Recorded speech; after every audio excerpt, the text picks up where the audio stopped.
Bonjour Catherine. Bienvenue. Merci.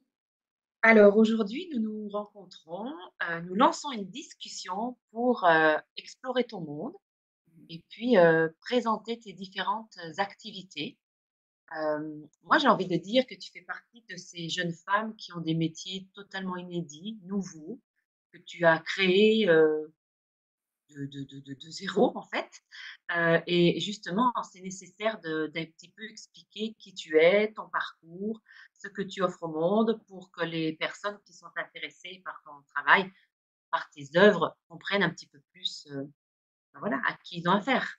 Mhm. Alors allons-y. Donc, toi, Laura, tu te définis en tant qu'artiste spirituelle, te présente comme ça, en tant que facilitatrice des grands passages et aussi en tant que relieuse des mondes. Mhm. Donc, ben voilà, ça fait déjà trois beaux titres, artiste, facilitatrice, religieuse. Et tout ça, c'est notamment dû à un parcours de vie, enfin oui, à un cheminement assez intense, notamment dans les mois qui viennent de se passer, qui t'ont permis de vraiment clarifier ta mission. Et donc, voilà, c'est toi qui es la mieux, bien sûr, la mieux à même de te présenter d'aller dans le détail et de nous exposer ce que tu nous proposes. Vas-y, à toi. Bah oui, merci beaucoup. Alors en fait, facilitatrice des grands passages, si tu veux, c'est un terme qui est arrivé il y a peu de temps et puis ça faisait partie de la magnifique initiation que m'a offert mon voyage au Mont Shasta en Californie, grâce à une toile que j'ai créée d'ailleurs. Euh, et si tu veux, j'avais déjà la compréhension quand même que ces toiles étaient des portes, mais celle-ci tout particulièrement m'a offert un processus extrêmement puissant, du moment de sa création jusqu'au fait de quelques mois après me rendre en Californie, m'a offert tout un processus qui était finalement multidimensionnel et qui m'a permis de recevoir cette information et ce terme très précis justement de facilitatrice des grands passages. Et c'est comme si ça avait éclairé toutes les raisons pour lesquelles j'ai vécu tout ce que j'ai vécu dans ma vie et tous les passages qui ont dû se cumuler de manière très rapide finalement en peu de temps, hein, parce que j'ai que 33 ans. Et même si j'avais déjà eu des informations il y a quelques années, que j'étais passeuse d'âme, assez bizarrement aussi, je remarquais que les gens que je rencontrais, que ce soit dans ma vie professionnelle, personnelle, ou même sociale, amicale, je rencontrais toujours des personnes qui étaient à un moment de grand bouleversement de leur vie, comme un divorce ou alors la vie qui offre une nouvelle porte par ma présence, de voir qu'il y a une autre voie possible que celle dans laquelle elle cherche à s'engager ou à rester. Et ça, du coup, ce terme vraiment de facilitatrice des grands passages a donné comme une compréhension nouvelle, en fait, des raisons Mm. pour lesquelles je vis cette vie et pourquoi j'ai vécu autant de passages aussi rapidement. Oui, c'est ça.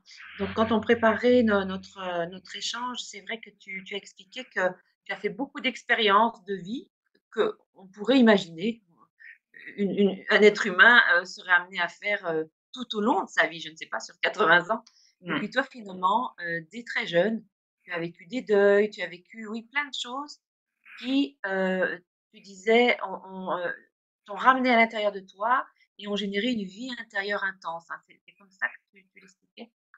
Bah oui, c'est comme ça. Après, moi, le truc, c'est qu'il faut savoir, j'avais déjà 6 7 ans quand je priais les étoiles pour Mmh. demander qu'on vienne me chercher, c'est quoi cette planète, tout le monde souffre.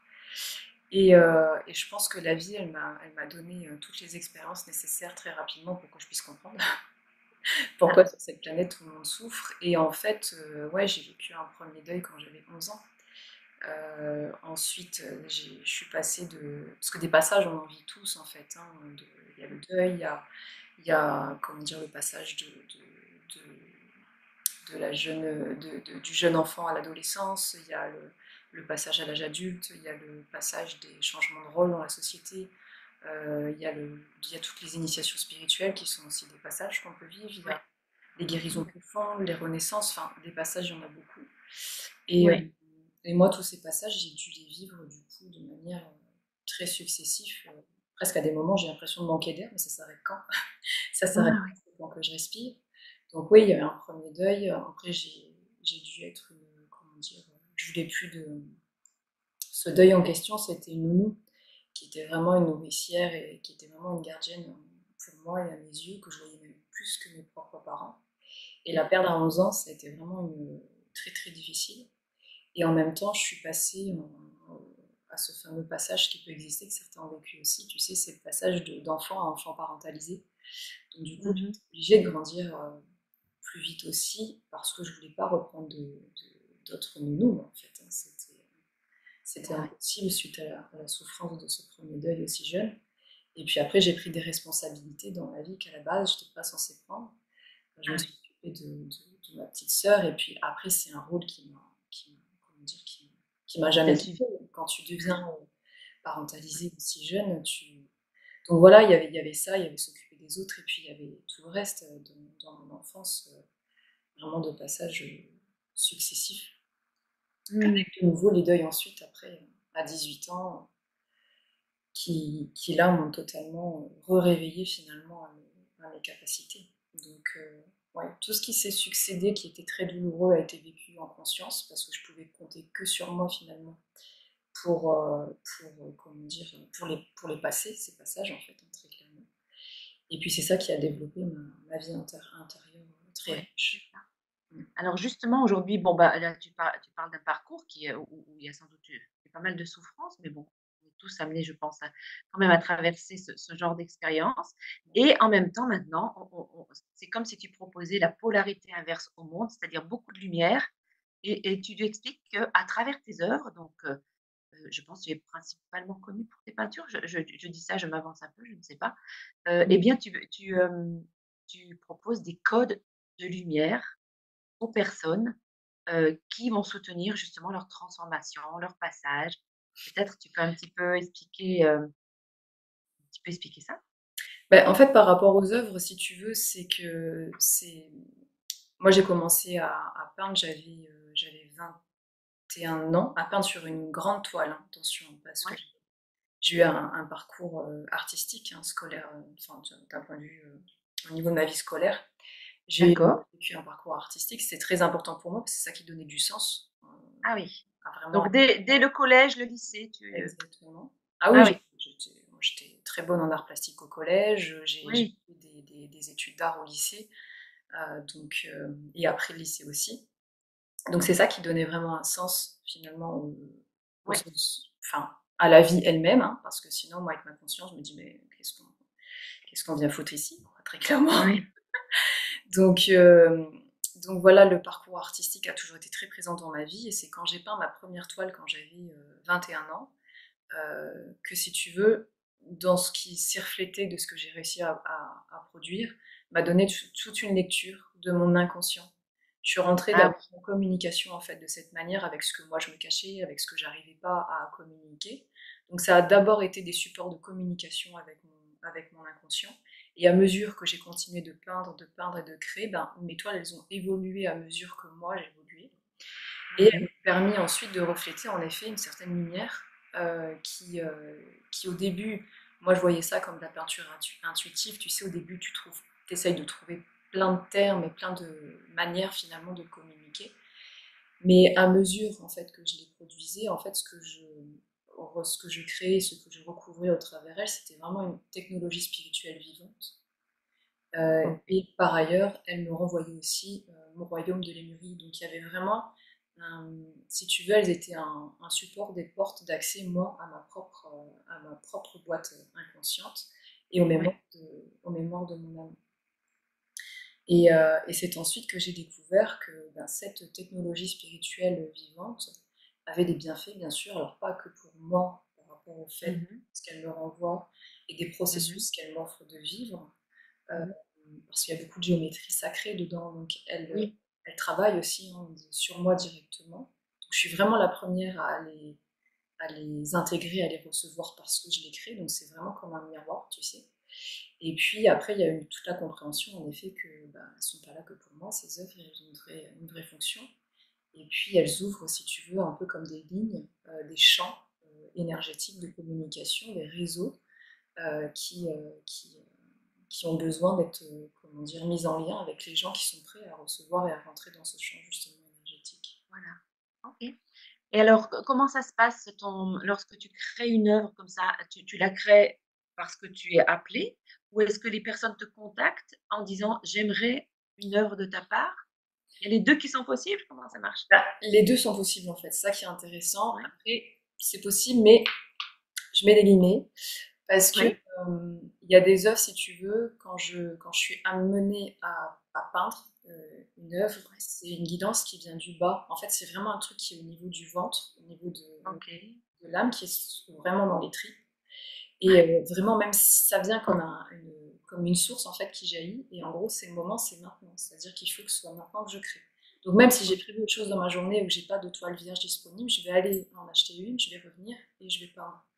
Donc, OK. des fois, c'est un flux comme ça qui est super urgent et qui se manifeste. Ouais, Donc, ça, c'est plutôt pour les œuvres qui sont non personnalisées. Et pour les ouais, toiles personnalisées, qu'en effet, on peut me demander, j'ai déjà eu des commandes, c'est passionnant aussi. En fait, je me ouais. rends compte que il faut me laisser libre. C'est un flux de création qui ne peut pas, en tout cas chez moi, qui ne peut pas être influencé.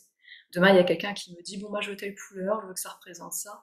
Non, moi, ça, je peux Ah pas. non, ouais, c'est pas ton travail. Oui, oui, oui, oui, Non, oui. moi, c'est vraiment, il faut que j'ai l'autorisation de la personne, mais à partir du moment où elle me commande une toile personnalisée, moi, je pense que c'est elle a déjà validé d'une certaine manière, que je puisse me connecter en fait à son énergie, et en lien ensuite avec ce que je vais canaliser pour elle, eh bien, mon intention en tout cas, c'est vraiment un espace sacré de création que je crée avant de commencer. Je demande à Mmh. ce que la personne puisse recevoir le processus, l'énergie, les initiations, Ah oui. les encodages de lumière dont elle a besoin. Ah magnifique. Donc, Ah bah, c'est super. Alors du coup, est-ce que tu pourrais nous donner des exemples ou oui, des idées, hem, de transformation qu'on pourrait enfin, comment expliquer ça? Oui, qu'on pourrait te commander, mais c'est pas vraiment ça, moi Catherine, si je veux te commander une œuvre, je sais pas, je change de travail, est-ce que je peux te dire: «Tiens, qu'est-ce qui m'appelle dans la vie?» ou comment le formuler? Comment formuler notre, bah, en fait, demande?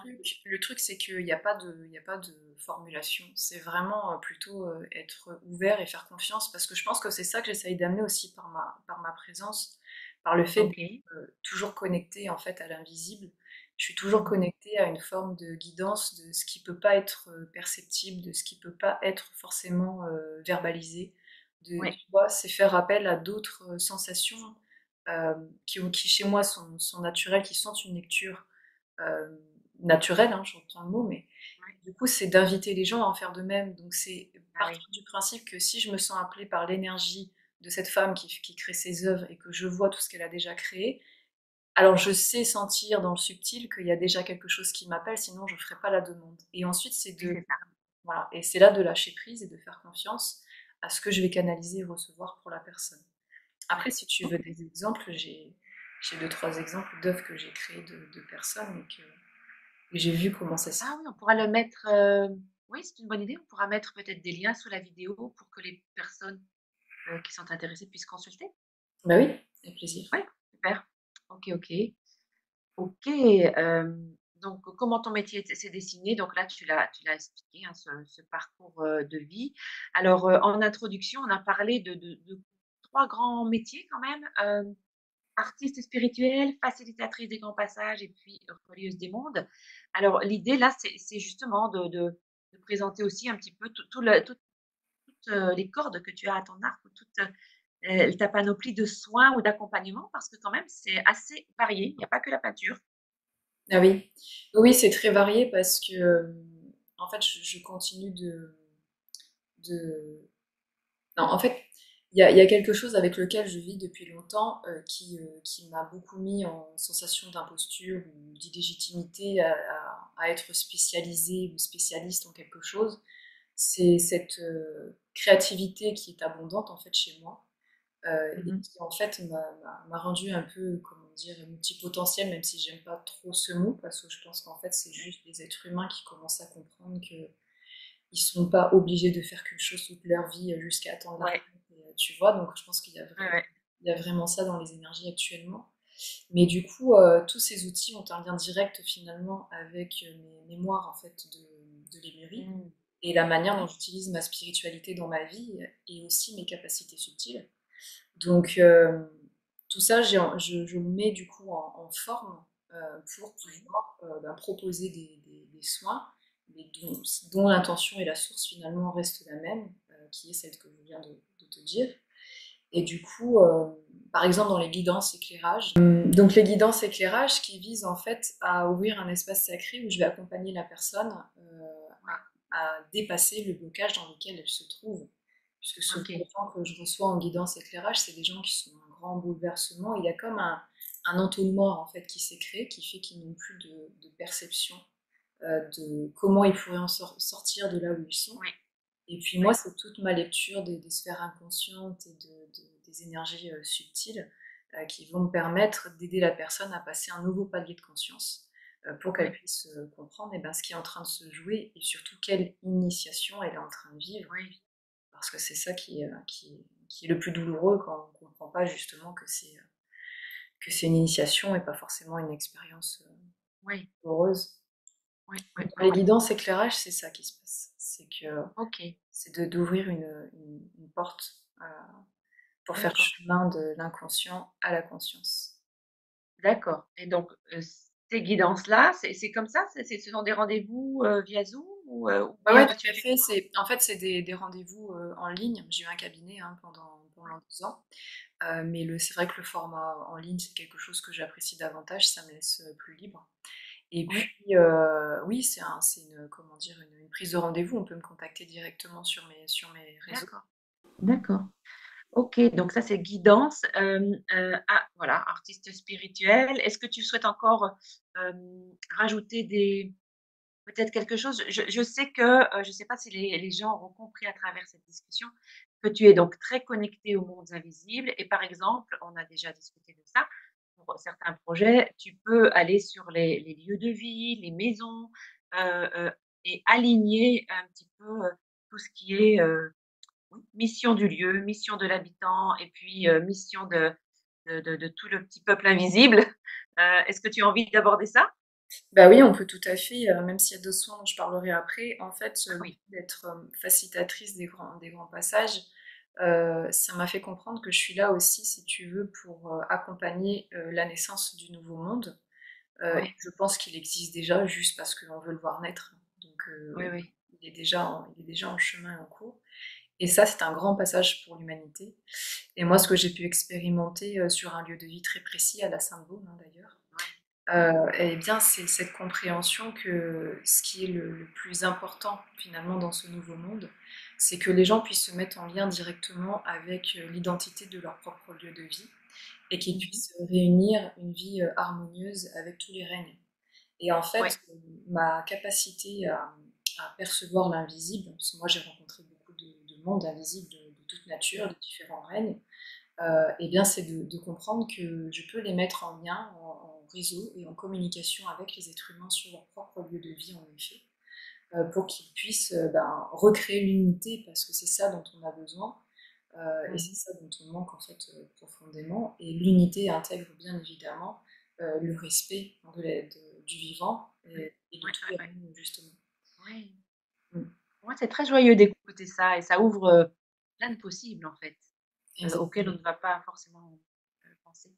OK, merci beaucoup et alors du coup, tu souhaitais compléter, tes Oui, différents services, on va dire. oui. Donc vas-y, je te laisse la main là.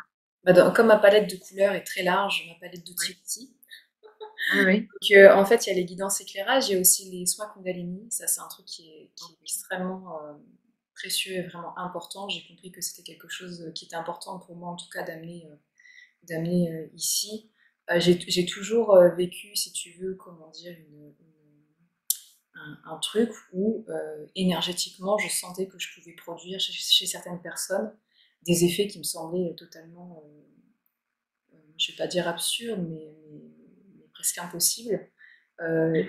Pourtant se produisait énergétiquement et sans comprendre hein, pendant longtemps ce que c'était. Et jusqu'à ce que je comprenne que dans mon énergie, en tout cas dans mon magnétisme, il y a cette conscience de la Kundalini et de l'énergie sexuelle et de son importance. Et j'y recouvrais justement grâce à mes créations, et bien mes outils vibratoires de Lémurie qui me permettent de travailler justement sur la Kundalini avec des clés de lumière. Et ça, c'est un soin que j'ai grande joie à prodiguer.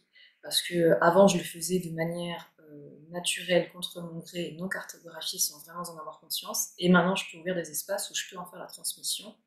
Mais au moins, c'est cadré, parce que tu sais, ça peut provoquer des trucs, c'est un peu, voilà. Mais ça, ouais, c'est un soin Kundalini, il est sur 3 à 5 séances. Euh, Ok. parce que c'est important d'accompagner. Il y a une phase comment dire, de guérison, une phase de préparation et une phase d'activation. Parce que c'est quelque chose qui s'accompagne et le but c'est vraiment de pouvoir retrouver, je pense, de réaligner l'esprit, le cœur et son corps par rapport à l'énergie sexuelle, de recouvrer aussi le potentiel de lumière et de réalisation de soi et forcément de vivre une sexualité comment dire, différente ou du moins sacrée par rapport au rapport qu'on a avec sa conscience et avec son corps. Voilà, magnifique soin de Kundalini. Ouais. Donc l'étoile personnalisée, mais ça on en a déjà parlé. Voilà, et puis il y a aussi les soins vibratoires collectifs en ligne. Alors ça c'est une grande joie pour moi parce qu'il y a beaucoup d'œuvres que j'ai créées pendant des années et j'en accumule beaucoup. Il y a certaines que je ne peux pas vendre parce qu'elles sont mes supports de soins. Et en fait, dans ces espaces en ligne, j'ouvre un espace sacré où l'art devient médecine et la vibration devient un langage. Et le but, c'est que, de moi en tout cas, de faire la transmission et bien, du soin alchimique et harmonique que propose l'œuvre en question. Wow. Magnifique. Ouais. Donc c'est des Ouais, c'est tout. moments vraiment magiques. Hein. Jusqu'à maintenant, je l'expérimente et chaque œuvre, même si je la repropose une nouvelle fois pour un autre groupe, va avoir une orchestration de sa manière de créer le soin alchimique et de le transmettre qui va être totalement différent Ouais. du précédent. Donc c'est des voyages méditatifs, comment dire, vraiment magnifiques. Oui, dites donc, merci. Je crois que tu vas titiller pas mal de curiosité, j'ai l'impression. Voilà, je regarde mes petites notes. Donc, est-ce que tu souhaites rajouter, certaines choses par rapport à tes activités? Tu as dit qu'on peut te contacter via tes réseaux. On mettra tes réseaux, pour les vidéos. Ouais, non, et après il y a le site web, et puis c'est facile de me contacter. Hein. J'ai aussi une fiche Google, il y a toutes les infos. De toute façon, un petit peu partout sur mes réseaux, il y a différentes manières de me retrouver. Il y a aussi un site pour prendre les rendez-vous pour les gens qui sont intéressés. Donc, OK, tout est OK. centralisé, tout est Alors, disponible. si tu sais, des fois, on conclut les échanges comme ça. Si tu avais envie de partager un message avec le monde ou avec les personnes qui te suivent ou tu vois quelque chose qui est un peu, propre à toi ou à ce que tu as envie d'apporter, avec toute ta sensibilité qui te ouais, qu'est-ce que ça serait? Bah, moi, je dirais, et si on commençait à avancer ensemble? Cette l'unité, je pense que c'est important et que la séparation, c'est finalement ce dont on souffre le plus. Mmh mh. Puis, en tant que facilitatrice des grands passages, si on peut accepter de s'accompagner les uns les autres, Oui, on peut arpenter une vie totalement différente oui. Tout que ce ce qui est qu'on a vécu. co-création, quelque chose. Exactement. Mm. Ouais. C'est là que se trouve notre force et notre richesse. Waouh! Merci Laura. Merci à toi!